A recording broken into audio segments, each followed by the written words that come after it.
네, 반갑습니다. 손익의 귀속 시기와 자산 부채의 평가 같이 볼게요. 법인세 2장입니다. 손익의 귀속 사업연도에 관해서 먼저 보겠습니다. 자, 부동산 수익 먼저 손익의 귀속 사업연도에 대해서 보겠습니다. 부동산 판매로 인한 판매 손익의 귀속 사업연도는 대금 청산일, 소유권 이전 등기일, 인도일, 사용 수익일 중 가장 빠른 날이 속하는 사업연도이다. 임대료는 결산을 확정함에 있어서 이미 경과한 기간에 대응하는 임대료 상당액과 이에 대응하는 비용을 해당 사업연도의 수익과 손비로 계산한 경우, 그리고 임대료 지급 기간이 1년을 초과하는 경우 이미 경과한 기간에 대응하는 임대료 상당액과 비용은 이를 각각 해당 사업연도의 입금과 송금으로 합니다. 장기할부 판매는요, 장기할부 매출액을 현재가치로 평가한 경우 이를 수용합니다. 명목가치를 인도일이 속하는 사업연도에 입금을 하는 것이 아니라 그 현재가치를 인정하는 것이에요. 장기할부 조건에 의하여 자산을 판매함으로써 발생한 채권에 대해서 기업회계 기준이 정하는 바에 따라 계상한 현재가치 할인 차금은 그에 따라 환입하였거나 환입할 금액을 각 사업연도에 입금해 산입합니다. 자, 금융소득 봐볼까요? 자, 배당금 수익의 귀속 시기는 소득세법상 배당소득의 귀속 시기와 동일합니다. 현금 배당의 경우 자회사의 잉여금 처분 결의일이 속하는 사업연도에 입금으로 합니다. 사채 할인 발행 차금은 기업회계 기준에 의한 사채 할인 발행 차금의 상각 방법에 따라 송금에 산입합니다. 법인이 결산을 확정함에 있어서 이미 경과한 기간에 대응하는 이자를 해당 사업연도의 송금으로 계상한 경우에는 그 계상한 연도의 송금으로 인정합니다. 다만 차액별로부터 이자 지급일이 1년을 초과하는 특수관계인과의 거래에 따른 이자 비용은 그렇지 않습니다. 지급이자의 귀속시기는 수입이자의 귀속시기와 동일하지만 기간 경과분을 송금으로 계상한 경우에는 이를 인정합니다. 다만 차액별로부터 이자 지급 기일이 1년을 초과하는 특수관계인과의 거래에 따른 이자 비용은 제외하고요. 자, 영역 볼게요. 작업 진행률을 계산할 수 있는 장기 예약 매출, 그러니까 1년 이상인 것, 장기 예약 매출의 경우에는 작업 진행률을 기준으로 하여 계산한 수익과 비용을 각 사업연도의 입금과 송금으로 산입합니다. 법인이 빚이 기장한 장부가 없어서 해당 사업연도 종료일까지 실제로 소요된 총 공사비 누적액 또는 작업시간 등을 확인할 수 없는 경우에는 인도 기준에 의한 수익과 비용을 각각 해당 사업연도의 입금과 송금에 산입합니다. 추계조사 방법에 의한 것이 아니라 인도 기준에 의한 수익과 비용을 적용하게 되는 거예요. 자, 제조업 볼게요. 제조업을 영위하는 법인의 정기예금 이자는 원천징수 대상이기 때문에 기간 경과분을 입금으로 인정하지 않습니다. 중복과세 문제가 있어요. 제조업을 영위하는 법인이 법인세법상 원천징수 규정에 의해서 원천징수되는 이자소득에 대한 결산상 미수이자를 계상했습니다. 이럴 경우에는 그 계상한 사업연도의 입금에 산입되지 않아요. 제조업을 영위하는 법인이 사채를 발행하는 경우 상환할 사채 금액의 합계액에서 사채 발행가에게 합계액을 공제한 금액은 기업회계 기준에 의한 사채 할인 발행 차금의 상각 방법에 따라 이를 송금에 산입하게 됩니다. 자, 제조업을 영위하는 법인이 특수관계인 외해자로부터 차입한 차입금과 관련하여 결산을 확정함에 있어서 이미 경과한 기간에 대응하는 이자를 해당 사업연도의 송금으로 계상한 경우에는 그 계상한 사업연도의 송금으로 합니다. 자, 중소기업 볼게요. 중소기업이 아닌 기업의 건설, 제조, 기타 용역은 작업 진행률에 의해 계산된 금액을 해당 사업연도의 입금과 송금으로 하게 됩니다. 자, 중소기업이 수행하는 계약 기간이 1년 미만인 단기 용역 매출의 경우에는 인도 기준에 의해 계산한 수익과 비용을 각 사업연도의 입금과 송금으로 산입할 수 있습니다. 자, 중소기업이 수행하는 1년 미만 단기 용역 매출의 경우에요. 그리고 중소기업인 법인은 장기할부 조건에 따른 결산상 수익인식 방법에 관계없이 회수했거나 회수할 금액을 해당 사업연도의 입금에 산입할 수 있습니다. 자, 사업연도 종료의 현재 발생하여 회수하지 않은 외상 매출액에 대해서 매출 할인을 적용하기로 하고 결산상 순액법에 의하여 회계 처리한 경우 동매출 할인액을 매출한 사업연도의 입금에 산입해야 됩니다. 자, 소득세법 또는 부가가치세법상 영수증을 작성 교부하는 업종을 영위하는 법인이 금정등록기를 설치 사용하는 경우에 그 수입하는 물품 대금과 용역 대가의 귀속 사업연도는 그 금액이 실제로 수입된 사업연도로 할 수 있습니다. 현금주의로 할 수 있다는 거예요. 이거는 선택 규정이고요. 강제 규정이 아닙니다. 즉, 그 금액이 실제로 수입된 사업연도로 해야 한다라고 말하면 틀린 문구예요.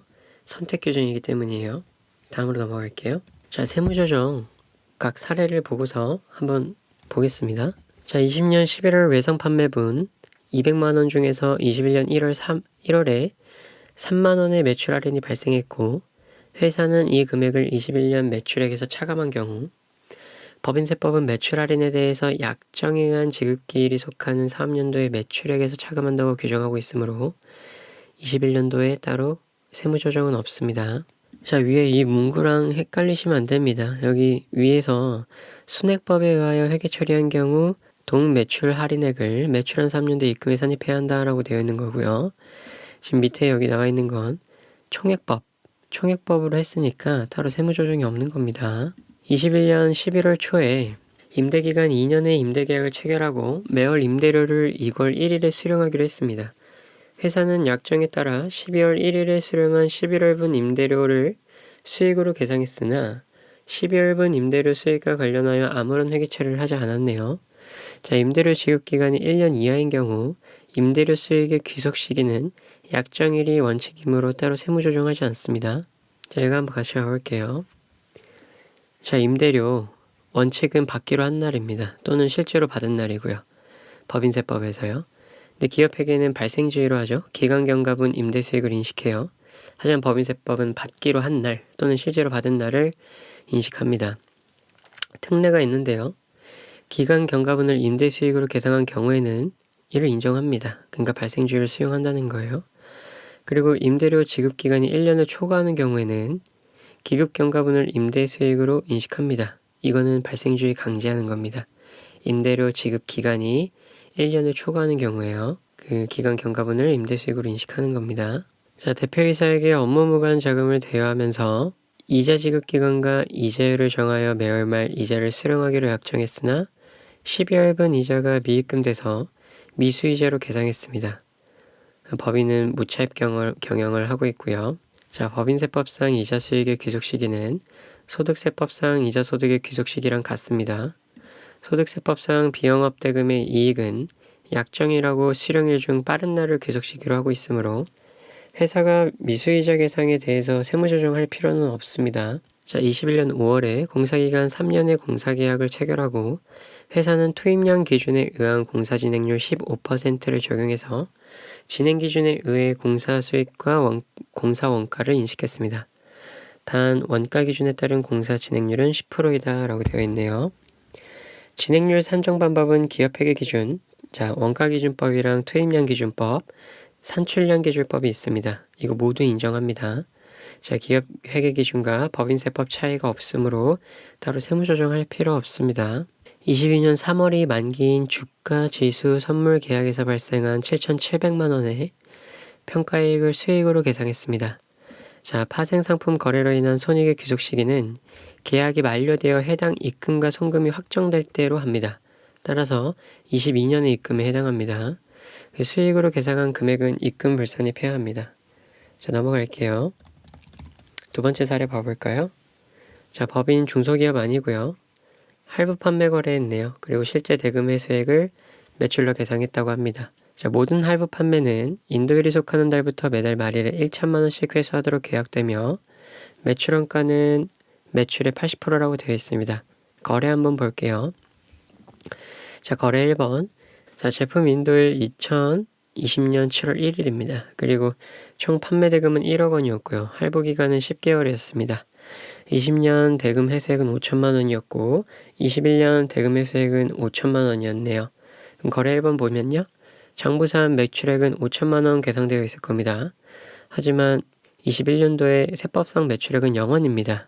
왜냐하면 단기 할부 판매이므로 인도일이 세법상 손익의 귀속 시기입니다. 그래서 입금 불산입 5천만 원 마이너스 유보하고요. 그 다음에 매출 원가인 송금 불산입 4천만 원 유보합니다. 거래 2번 볼게요. 자, 제품 인도일 2020년 7월 1일 총 판매 대금 2억 원이었습니다. 할부 기간은 20개월이네요. 자, 20년도에 대금 회수액은 7천만 원, 21년도 대금 회수액은 1억 1천만 원 있었네요. 자, 그럼 21년도에 장부상 매출액은 1억 1천만 원 계상돼 있고 세무상 매출액은 1억 2천만 원이 됩니다. 할부 기간 월할로 나눠서 이제 계산하는 거니까요. 그래서 입금 산입 1천만 원 유보, 송금 산입 800만 원 마이너스 유보 해주시면 됩니다. 자, 거래소 한번 보겠습니다. 제품 인도일 21년도 7월 1일에 했네요. 총 판매 대금 3억 원이었고 할부 기간 30개월입니다. 자, 21년도 대금 회수액은 7천만 원이라 되어 있습니다. 장부상 매출액은 7천만 원, 세법상 매출액은 6천만 원 됩니다. 그래서 입금 불산입 1천만 원 마이너스 유보, 송금 불산입 800만 원 유보 해주시면 됩니다. 넘어갈게요. 자, 사례 3번. 영리내국법인 중소기업이네요. 21년 세무조정이 각서수에 미친 영향 물어봤습니다. 자, 할부 판매 관련 자료가 나와 있습니다. 자, 모든 할부 판매는 인도일이 속하는 달의 말일부터 매월 100만 원씩 할부 기간에 걸쳐 대금을 회수하기로 약정을 했네요. 자, 거래 1, 2 따로 있습니다. 자, 거래 1번. 제품 인도일은 21년 11월 1일이고요. 총 판매 대금 1천만 원, 할부 기간 10개월, 단기네요. 21기 대금 회수액은 200만 원 되겠습니다. 대금 회수액을 회수일에 각각 매출액으로 계상했다라고 되어 있네요. 자, 거래 1번은 단기 할부 거래이니까 21년도에 이 총 판매 대금 1천만 원을 모두 매출액으로 잡아야겠죠. 매출액으로 안 잡은 800만 원은 입금 산입, 매출 채권 유보합니다. 자, 거래 2번 보겠습니다. 자, 제품 인도일은 21년 3월 1일, 총 판매 대금 2천만 원, 할부 기간 20개월, 장기 할부 거래네요. 21기 대금 회수액 1천만 원 있습니다. 인도일에 총 판매 대금을 매출액으로 계상했다고 되어 있네요. 자, 그럼 장기 할부 거래는 법인세법상 인도 기준으로 인식해야 합니다. 그러나 중소기업은 결산에 반영하지 않더라도 신고지종에 의해 회수기일 도래 기준 적용이 가능합니다. 회수기일 도래 기준을 적용하는 것이 법인세 부담의 최소화되기 때문에 회사가 계상한 총 판매대금 2천만 원과 회수기일 도래 기준에 의한 금액 1천만 원을 세무 조정하게 됩니다. 자, 회사는 2천만 원을 모두 지금 매출로 잡았죠. 하지만 중소기업이기 때문에 그 신고 조정에 의해서 회수기일 도래 기준 적용이 가능합니다. 자, 그렇기 때문에 입금 불산입 매출 채권 1천만 원 마이너스 유보하고요. 자, 각사서에 미친 영향은 200만 원 감소하게 되겠습니다. 네, 그럼 여기서 잠깐 멈췄다가 다음 사례 4번부터 이어서 가겠습니다. 수고하셨습니다.